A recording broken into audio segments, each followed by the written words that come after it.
গতকাল থেকে তো মুষলধারে বৃষ্টি পড়তেছে, কি কইবেন? মুসলধারে তো বৃষ্টি হইতেছে কালকের থেকে। আর আস্তে আস্তে নদীর জলটা অনেক বাইরে গেছে। এই উদানে অনেক বৃষ্টি হইতেছে, এই যে খবরও পাইছি। প্রশাসন থেকে আগে তো যে এসডিএম সাহেব আসলো, ঘন্টায় ঘন্টায় একটা রিপোর্ট দিত বিপদ সীমার আশেপাশে জল আইলে, এতে পাবলিকের অনেক সুবিধা হইতো। এখন তো কোনো আমরা রিপোর্ট পাই না, যেমন সোশ্যাল মিডিয়ায়, ফেসবুক, হোয়াটসঅ্যাপে কোনো রিপোর্টই পাই না।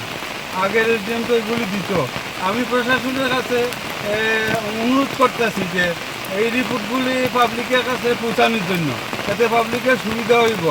আর যদি বন্যার পরিস্থিতি খারাপ হয়, আগের থেকে যাতে কোনো আগের থেকে ইয়ে হয়, এই আমরা জানানো হয় বা পাবলিকে যাতে কোনো সমস্যা না হয়, এর লেগে প্রস্তুতি লয় যাতে সরকারের কাছে, এটাই আমার অনুরোধ। আর আমরা পাবলিক সবসময় আপডেট দেই, এটা তো পাবলিকের কাজ করে, কিন্তু প্রশাসনের কাছে কোনো কিছুই পাইতেছি না। এর জন্য আমরা পাবলিকরা আমরা একটু চিন্তিত। 2018 সালে যে ভয়াবহ বন্যা হয়েছিল, তারপর থেকে যে বৃষ্টিপাত হয়েছে প্রতি বছরই, এবার কি মনে হয় তার থেকে বেশি হইতেছে না কম? না, 2018 সালে যে বৃষ্টিপাত হয়েছে, এই কালকের থেকে এইরকম বৃষ্টিপাতের মনে হইতেছে।